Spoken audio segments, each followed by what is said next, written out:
out there, it's Lisa Copeland, and welcome to my show, The Art of the Big Sell, where I bring on big sellers, where I bring on extraordinary people. And today's guest is no different. This woman, well, first of all, today's the last day of the month for all my friends in the automotive industry. And this dealer principal of 4 dealerships agreed to get on and do the show with me today. Her story is so extraordinary. I know you're going to fall as in love with her as I did the first time I heard her speak. I was like, we're going to be friends. Not only be friends, we're probably going to be best friends. Evelyn Chatel, say hello to everybody. Freedom Auto Group. Woohoo! Hi, everybody. Oh my gosh, I'm so excited. I've never done this before. You haven't? I have not done this live platform. I'm really excited. Well, gosh, as much of a rock star as you are, I can't believe everybody in the world hasn't tried to bring you on. I mean, I don't even know where to start to tell your story, except that I think it started on a boat from communist Cuba, a little girl sailing over for freedom, to get away from a communist regime. So I think if that's not enough of a tantalizer to get people thinking, like, who is this woman? Will you take us back to that story? Will you tell it like you told it on the big stage at Women in Automotive, when there was not one dry eye in the house? I was reaching in my friend's purse, grabbing Kleenex. I was crying so hard. Absolutely. So, first of all, who says no to Lisa, even if it's end of month, right? So is that an option? Was that an option? I didn't know I had. Not really. Just because you're my favorite story in the world to get people pumped up.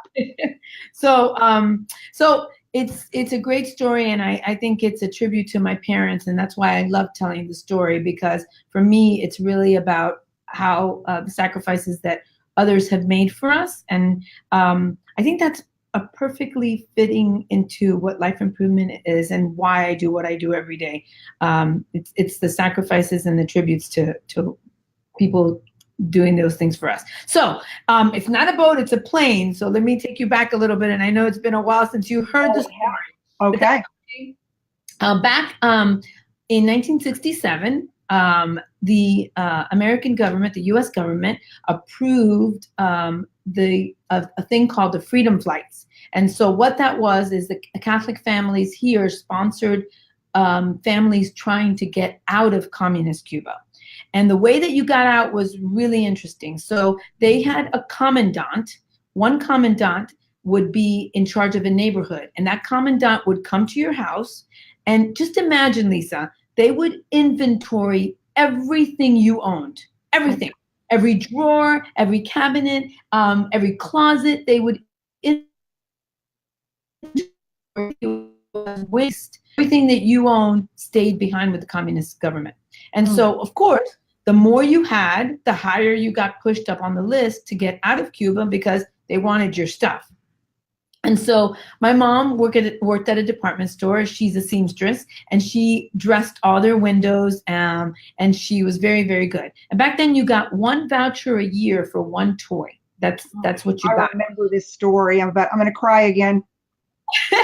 So my mom hid this doll, and the doll's name is Mariquita Perez. They were made in Spain and shipped to Cuba. A lot of Cubans came from Spain. My actual grandparents are from Barcelona, Spain, and had moved to Cuba. And so anyway, my mom hid this doll, and I was telling someone this story the other day. I have 2 children. My son's 33. I've been in the business 37 years. My son's 33 and my daughter is 18. She just graduated from high school. And they're 16 years apart, because I tell everybody it took me 16 years to have another day off to have a baby. The truth is, true. I know. That's, how we work in this business, how many hours we work. But anyway, the really cool side story that I don't have a lot of time always to share with people is that 18 years ago, so that doll company went out of business 2 years after we left Cuba. And the great-grandchildren reopened the doll company in Miami in 1999.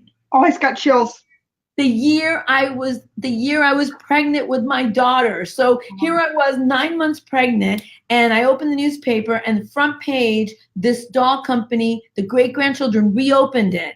And so I was able to stand in line with this big 9-month belly and to get a doll for my daughter. And the reason that that story is important is because going back to the commandant. So when the commandant came to our house in Cuba to take inventory of everything we had, she came with a little girl, her little girl. And the little girl saw my doll and wanted my doll. And so we were pushed up on the list because of my doll. We didn't have a lot. We were a middle-class family. We probably wouldn't have gotten out of Cuba by just our belongings. But because I had that doll and the little girl wanted it, we got pushed up. So the way they let you know is they didn't give you a heads up because they didn't want you hiding your things or giving your things away, or they wanted to make sure that everything was left there for the communist regime. So anyway, we get March 17, 1967. They come and they knock on the door and they say to my mom, get on the back of a truck. I was 4 years old and my brother was 1, and we get on the back of the truck, and my dad was not home. My dad had gone down to the bakery to get a loaf of bread. We get 1 voucher for 1 loaf of bread a month, 1 pound of rice, 1 dozen eggs a month.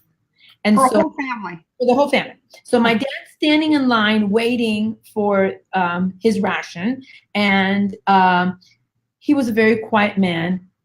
A bunch of people started protesting, speaking up a little louder, and the communist police came and they took them all. The police came and took them all away. And what they did with men back then is they would send you to the sugarcane fields, and you would cut sugarcane for 16.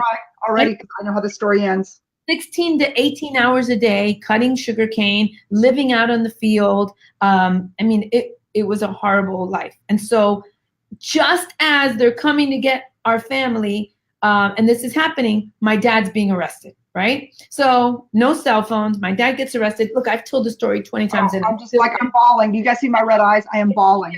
I still get chills. So my mom leaves a note and says, hey, if as soon as you get here, get down to the airport, we're being released. And so she gets there. At some point during that moment, she has to make a decision to put 2 babies on a plane by herself and get out. And she had to make the decision knowing like he'll come right after, or she was thinking, this will be fine. She had no idea that he'd been arrested. So we arrive in Miami because my mom was strong enough, passionate enough, and wanted to make sure that her children had the same life that she had, and it was the ability to do unlimited things, right? And that's what she grew up, and she didn't want us to be part of. I want to make sure everybody, if you just tuned in, that so your mom had to make, I mean, back in 1967, there was no form of communication. Your father's in line to get the family rations, yep, the 1 loaf of bread, the eggs, and the milk. Yes. To last a month for this family, 2 children, 4 people. He's in line.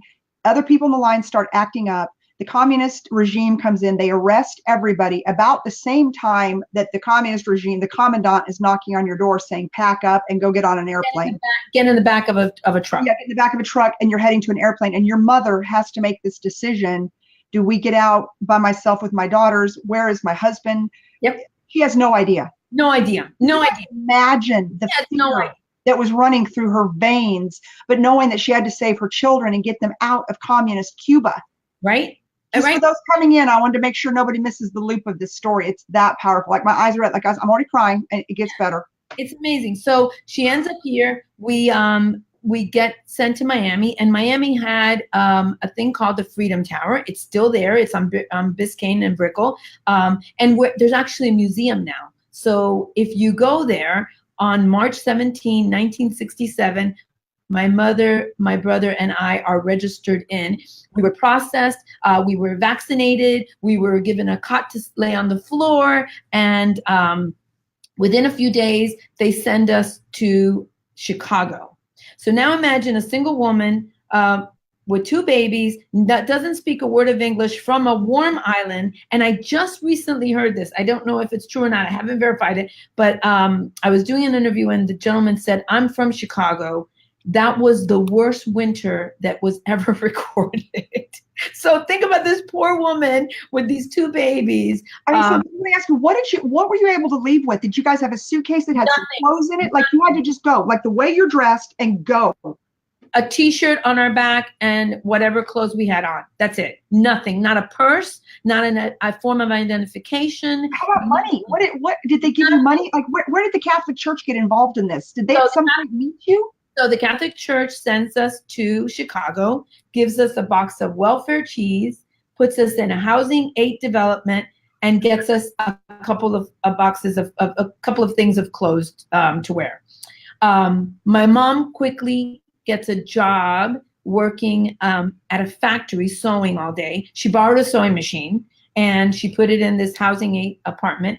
So she would take 2 babies every day on a bus, take 2 buses to get to the factory, pick up a black plastic bag full of clothes to sew all day, come back to the apartment, sew with the babies all day, get back on the bus in the evening, and then take that back. So this is if you ever think you have a bad day, I want you to remember my mom. Like, that's a bad day, right? Like, that's a tough time. And how long did she do that for? And give us some perspective on mom now and where she is, or if she's still with us. Yes. So mom's still alive. She's 85 now. She's doing awesome. So mom finds out very quickly that she's pregnant. Oh, God. So now she's pregnant doing this, right? Which was I did not know that piece to the story. I don't think you told us that on stage. And I know I can't squeeze it all in. This is the best part of the story. So that's how we were able to get my father out.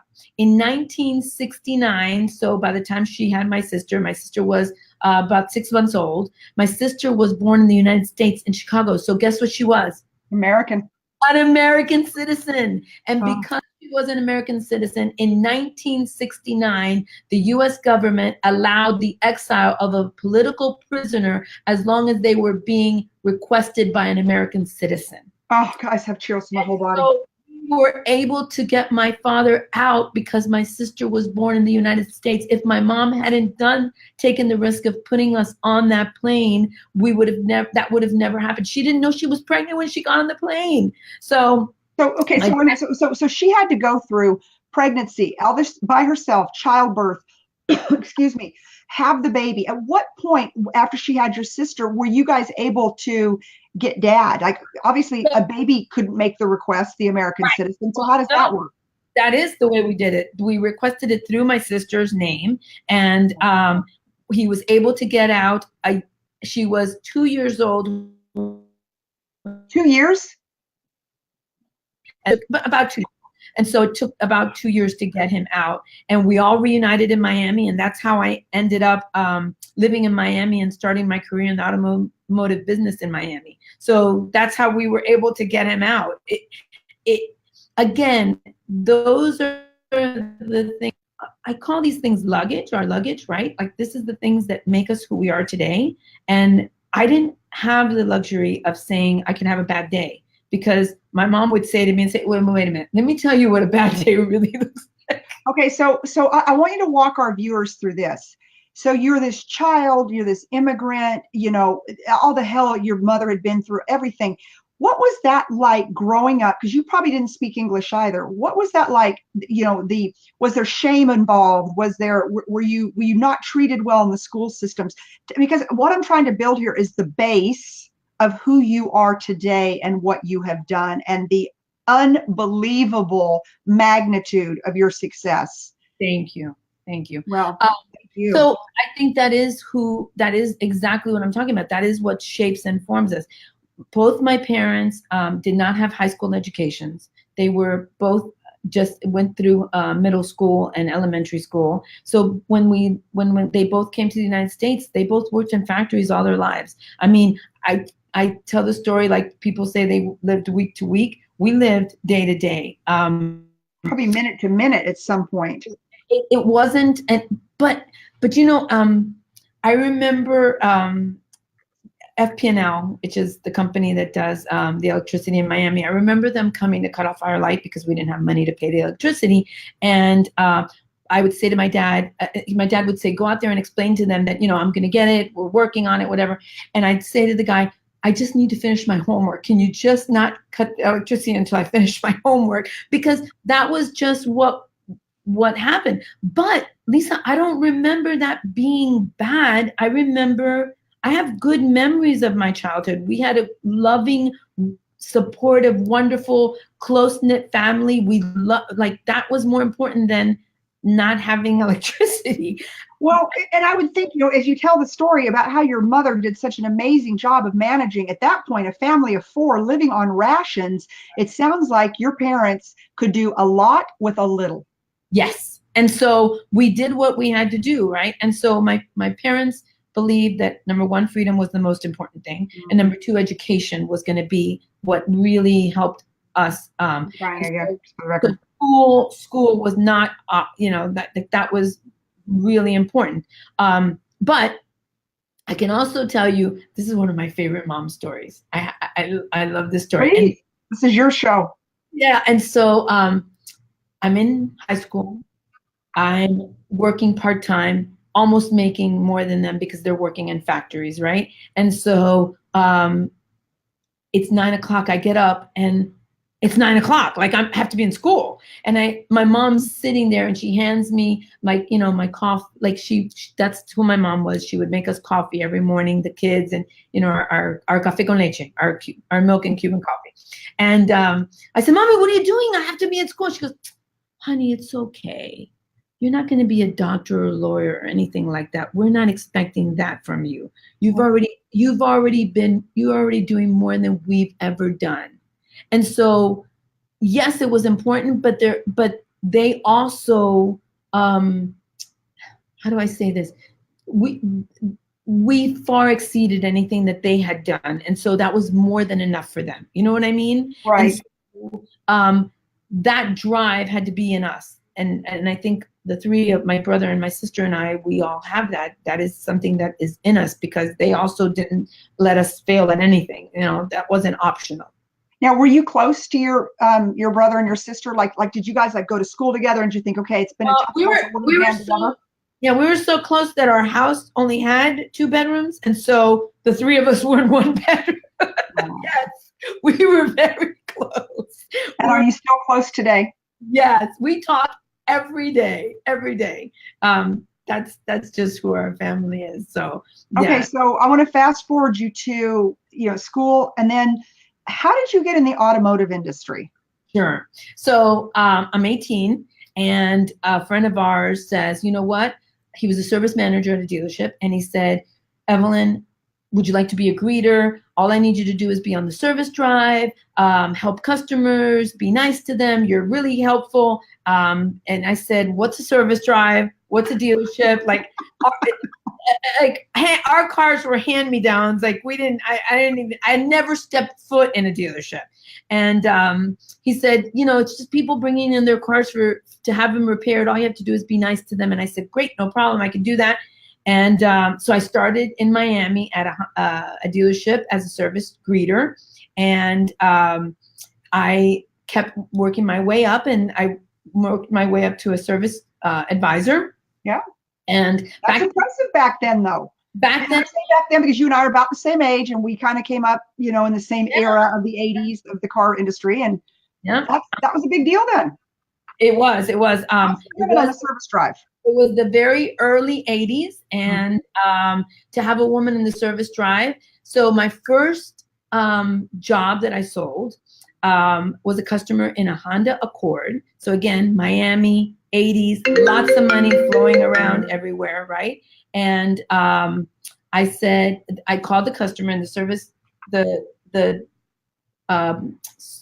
technician said, the customer needs brakes. And I said, okay, no problem. I could do it. And so I called the customer and I said, hi, your brakes blew up and you need to get new brakes. And he said, I will spit out my water. So he said, my brakes blew up. And I said, yep, they blew up. So you need new brakes. And he said, no problem, honey, go ahead and put the brakes on. came by at the end of the evening to pick up his car, and he takes my hand, and he hands me $100 bill. And he says, "Sweetheart, brakes don't blow up.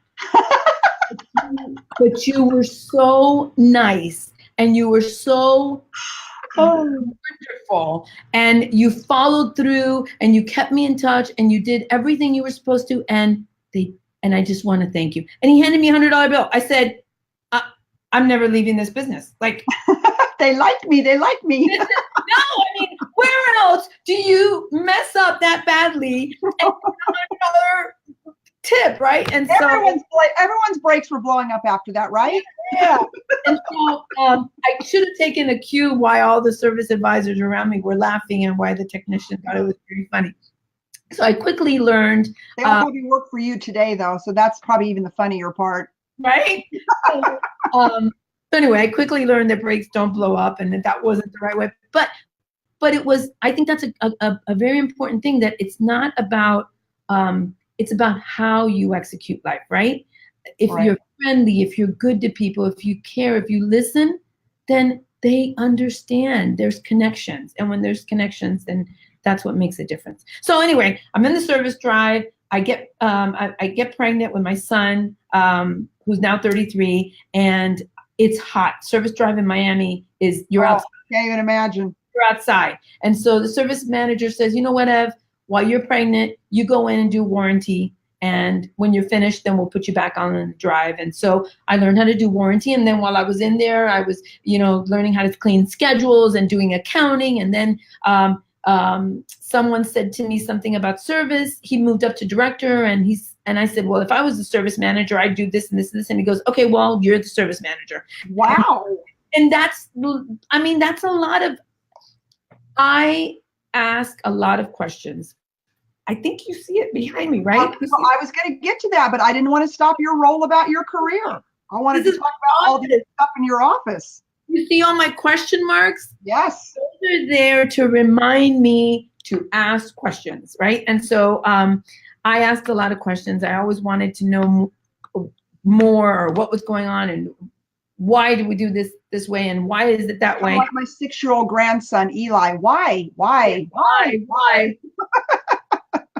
It's cute on a 6-year-old, though. Gets a little annoying with an adult sometimes. Yeah, I can tell you I annoyed a lot of people. But because I asked those questions, then when opportunities came up, I could say, "Hey, maybe we should do it this way," or I heard somebody say that they did it that way. And those were the doors that opened up for me, because I was able to be vulnerable and say, "Hey, I heard somebody else do it this way," or maybe we could try it a different way. And so anyway, I went to service manager and then service director, and I just kept moving up until. Did you ever come to the front, to the sales department, or did you?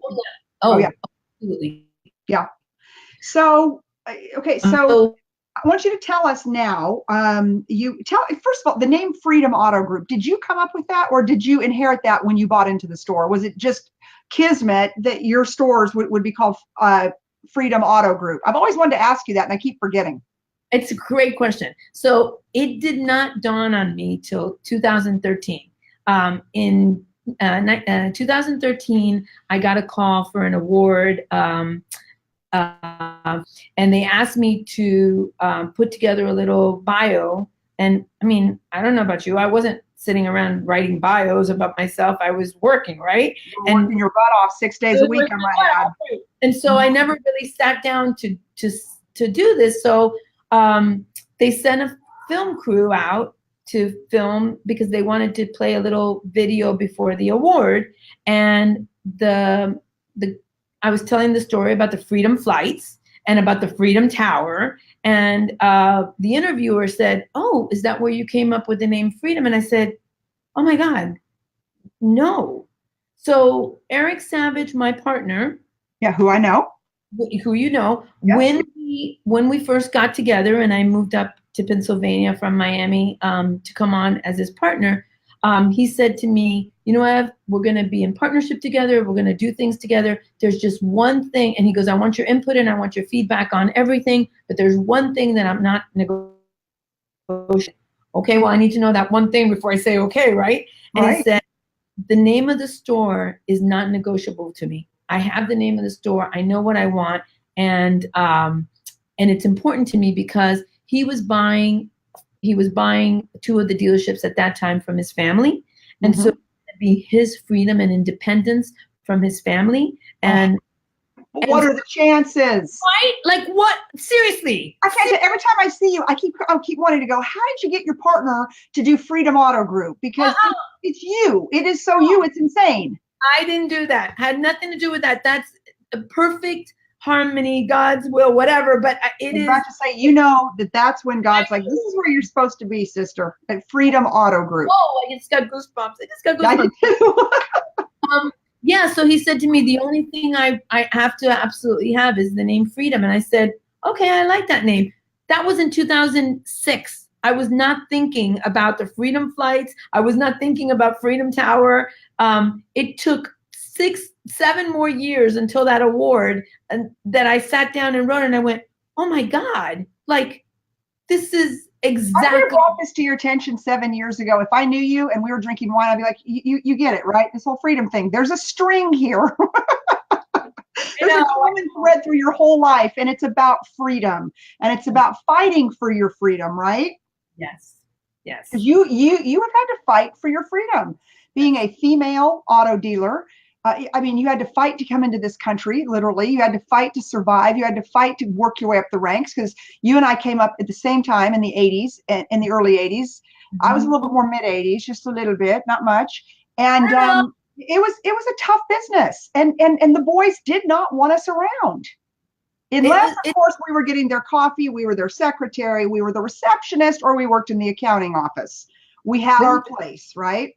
Even as recent as when we bought the last store, the Toyota and Chrysler Jeep store, that was 9 years ago. And we had closed on the contract. We had been at our closing. We were super excited. I put on my phone, I dialed the store number, and then I saved it as our store. Like, I was so excited. I drive in and I'm walking around talking to everyone. And the body shop manager at that time says, so can you get me a cup of coffee? And I'm like,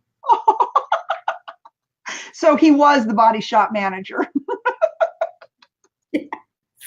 Yes.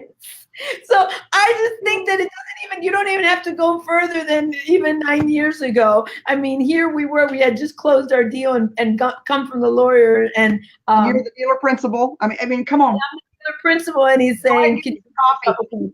Yeah. So it is what it is. But you know what? All those things, I think similar to my mom, similar to the story, right? All those things make us stronger. All those things make us who we are. And I got him a cup of coffee.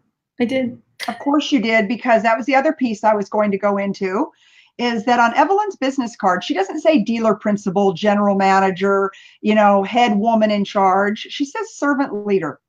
And that's how she serves herself up to the public and to her employees. And they absolutely worship the ground that you walk on.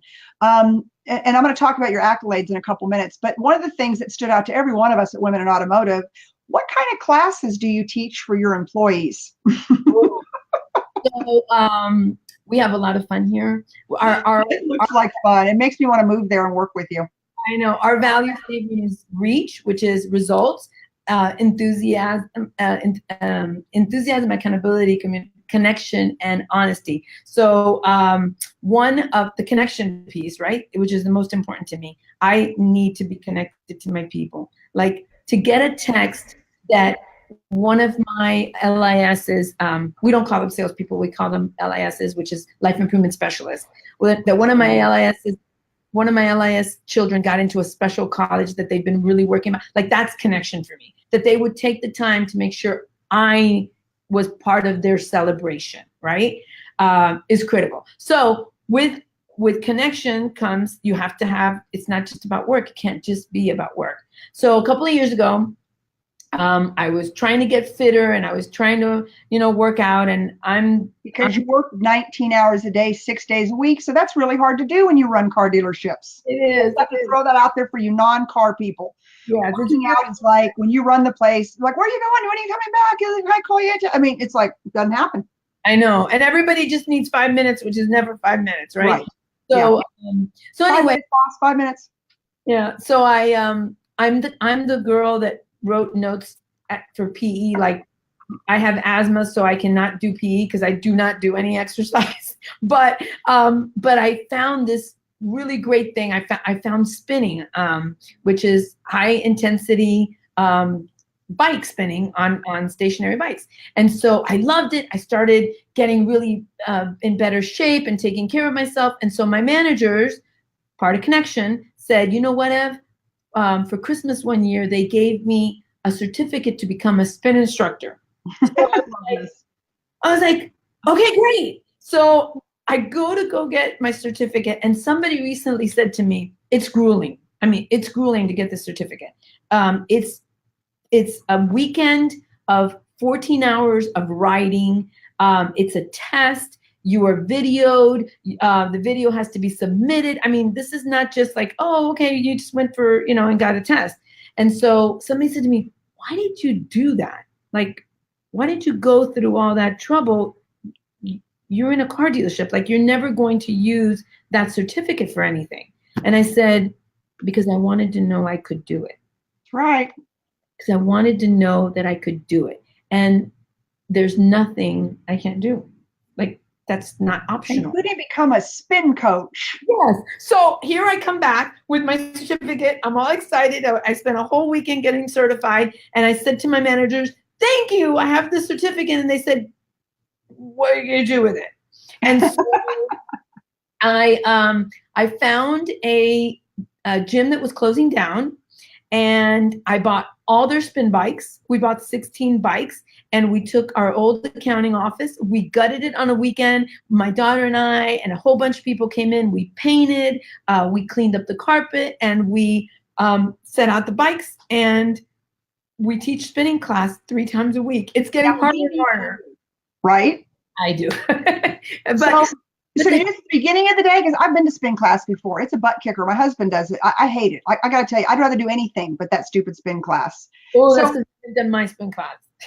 I bet, you know what? I'm going to bet yours is harder than anybody else's I've ever been through. Fun. It's so I bet you are such a driver. So is everybody like hot and sweaty? Like, what do you do about that? My favorite part, I get to wear a little mic, and I get to spin, and I have a little stage, and I have my bike, and I get to kick their asses.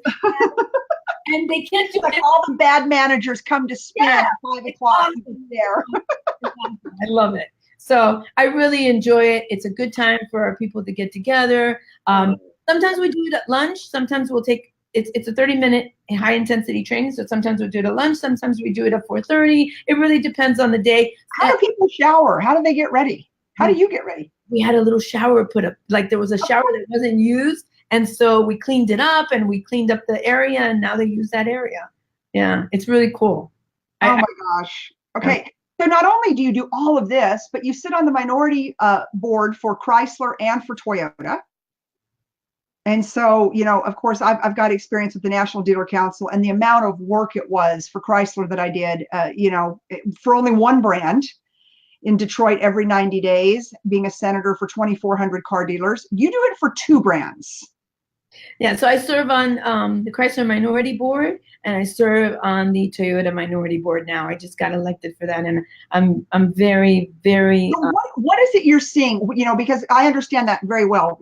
Being National Dealer Council and what I would call my constituents, right, the former dealers, or the dealers. What is it that the dealers are bringing to you? What problems are they having? The minority dealers, which would be female, African American, Hispanic. Was that correct?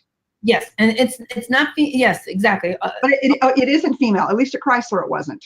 So females do not qualify as a minority on any. General Motors, they do. God bless Mary Barra. Yeah, exactly. What qualifies is my Hispanic background, but bringing in the perspective of a female, I think, is absolutely critical and very. Yes, I was the only woman on the National Dealer Council for 4.5 years, and it was important. I'd get so fired up that I'd have to just like sit on my hands sometimes and rock, so that I would not open my mouth. My husband said to me, you've got to listen more. I'm like, I can't. I get so excited and so passionate about it. I got to speak up, right? So Right. yeah, you're right. Sitting on your hands is exactly what I end up Sitting on doing. your hands and rocking. That's what I would do. Because sometimes it's just better, it's just better to be quiet and like, say everything at once. What do you see so you're a leader in the auto industry. You've got 4 stores. Your story is just, I mean, you need to be on Good Morning America. And we're going to do enough of these that they end up picking up your story. That's my goal. What do you see as the number one challenge for women, not only in the automotive industry today, but in all industries? Oh, I did not prep her on any of these questions. No, you didn't prepare me for that one, but I'll tell you for me what it was. It's the balancing of the guilt as to try to balance a full life, right? So as a mom, I can tell you that the guilt has eaten me up for years. Everyone says when their kids go to college, like, oh, they're so sad. I've never been happier. And I'll tell you why. Because all of a sudden that guilt of coming home, like, will I be home to have dinner for her? Can I make that play? Can I be there for that award that she's going to get? That guilt I have lived with for the last 37 years in this business, because I did not have the privilege to say, I'm a mom, so I have to go attend this, because men don't have to do that. They have wives that are home that attend those things. And so I could never use that as an excuse to get out of meetings or to get out of end of month. I mean, that wasn't an option, right? And so for me, the hardest balance has been the guilt of trying to do it all. You cannot do it all. Unless you have a good support team, you cannot do it all. And so what would be your advice? I see a lot of women on here, and what would be your advice to women in any industry? Because, I mean, in our book, Crushing Mediocrity, we talk about, I think one of my quotes is, I believe you can have it all, but not all at once. Yes, I love that. Right. So I'll send you a book. I love that. And I've read your book. No, actually, I'm going to bring you a book. No. Berg and I are coming to the dealership. Yes, I love it. And I would love to have one signed, but I do have your book and I have read it and it's awesome. And you reminded me of that quote. But so you don't have to have, this is what I think is important. It doesn't have to be the traditional way. It doesn't have to be, you have to have a great husband to support you, right? You have to have a great community. So in other words, if you and I right now were in this, you were my friend and you were down the street, you would be my community. And that's the support that it can be from friends, family, co-workers, right? And so I think that's what is different today than when we were raising our children, is that today we can say, hey, Lisa, I need to be at this meeting. Can you help me? And be vulnerable enough to ask each other. And don't you think women, I think women are better now, because I think we're being trained to be more vulnerable because of social media. I really do. Yes. I hated to ask when my kids were little, and I did what you did. I hated to ask people to jump in and help. I'd be like, oh God, I know it's me, because, they don't have this kind of job. And, and like one of those things, like, I wonder if they're judging me because I can't be at everything. I'm so glad you said judging me. I have to tell you, there was a lapse of about a month from moving from Miami to PA. I left AutoNation to move to PA to buy the dealership, and I had a month lapse. Never in my whole life, I'm 54, I have never not worked. Since I was 12 years old, I worked at the playground. And so it was the first time in my life that I had a lapse of a month to have off. And so I said to my husband, you know what?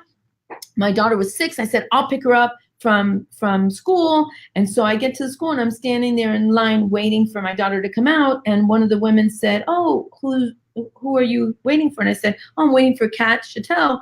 And they said, oh, we didn't know she had a mom. Oh, stop it. Lisa. I have a word for her, but I'm not going to say it because I know a lot of people are going to watch this.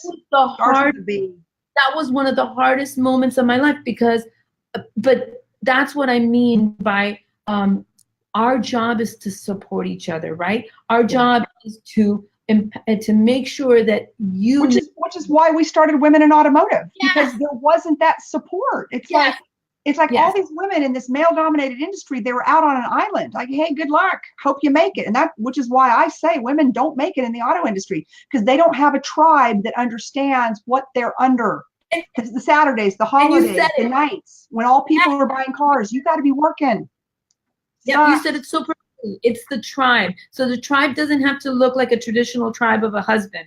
And the tribe doesn't have to look like a traditional tribe of a mom that's helping you. The tribe can be each other, right? And that is servant leadership. That is it. That is exactly the definition of it. That our job is to support and help each other in any sense of the way, in any sense of the meaning of the word. Like, that's our job, is to support each other. And so what that lady said to me will never happen. I will never allow that to happen, right? So when I have new LISs, I have more women LISs than I have ever had on my showroom floors, right?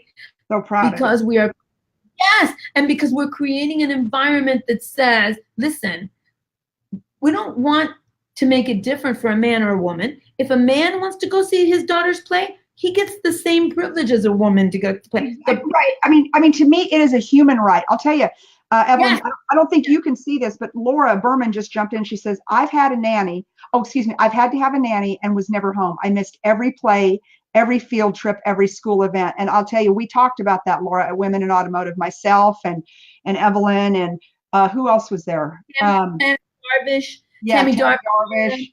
Like, we're all just like just about bawling talking about it. And so I made a decision. My kids were young. I'm like, I might file bankruptcy. I'm out of here. I didn't come back in the automotive industry until my youngest was in college.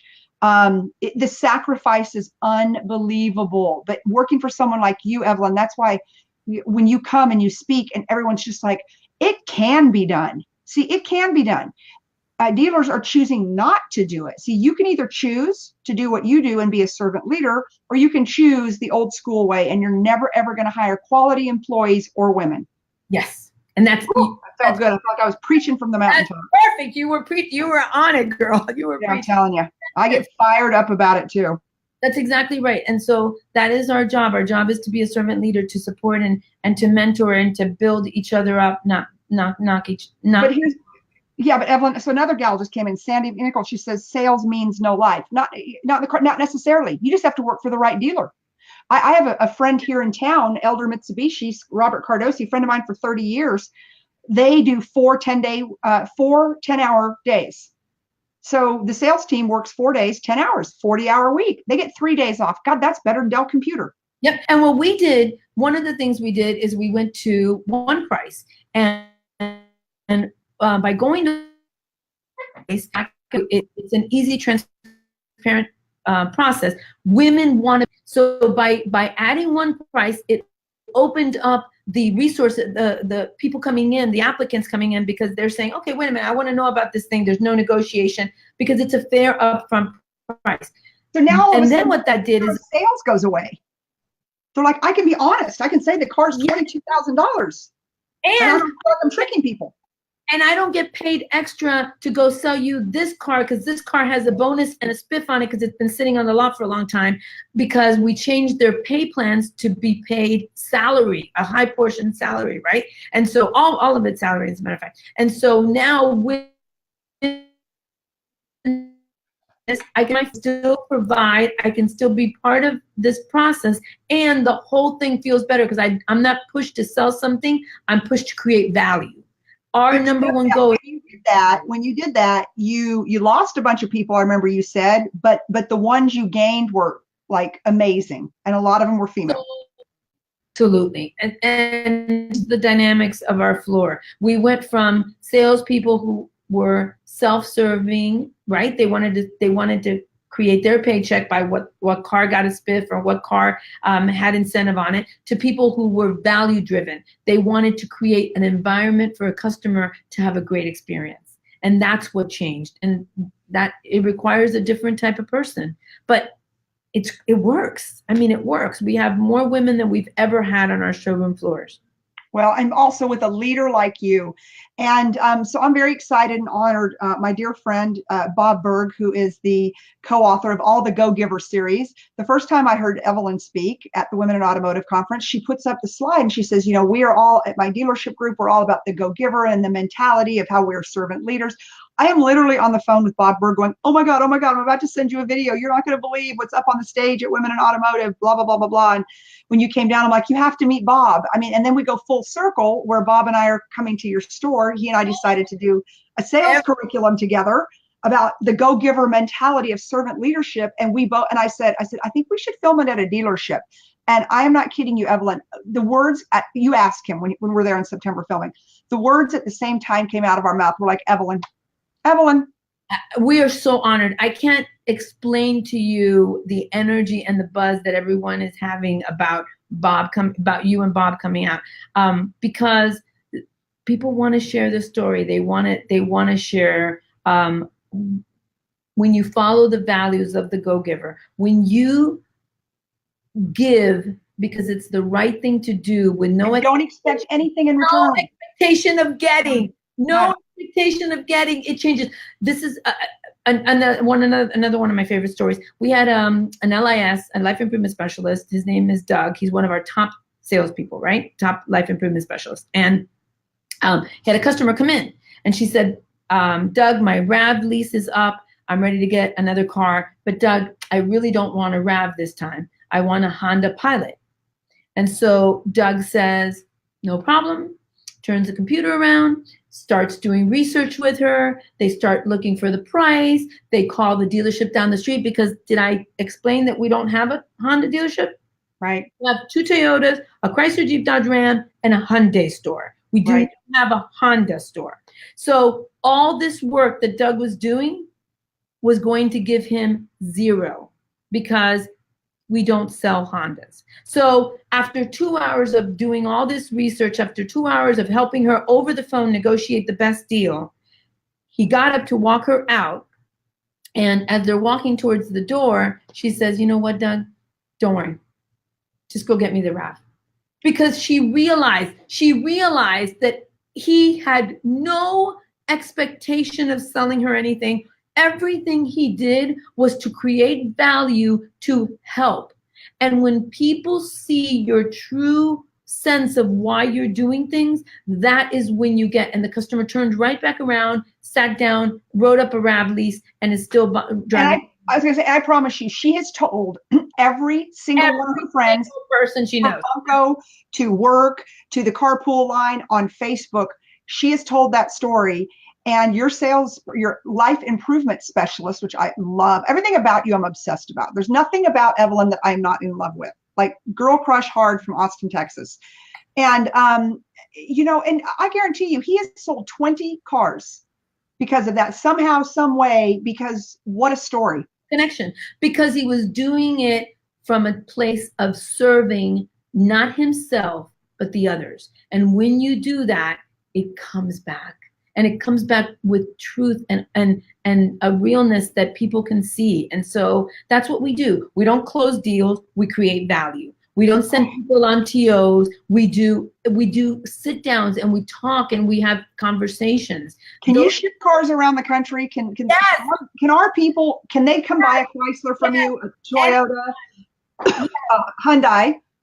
Anytime, Hyundai, anytime. But yes, but that's what happens. When you do things with those intentions, when you're following the Go-Giver's 5 philosophies, then that's what happens, right? We're going to be up there with camera crews. We're so excited to film. We're so excited to interview you. I mean, you know that we already have one major manufacturer that wants to buy it, and it might be one of the ones that you represent. Anyways, they're very, very interested in it. So we're super excited to be able to interview you and to tell your story because, you know, a book sometimes is a book, but we're going to be able to tell the story and teach it with a team and an organization that has lived it and walked it and has lived the success of the go-giver life and the go-giver strategies. And girl, I could talk to you day and night.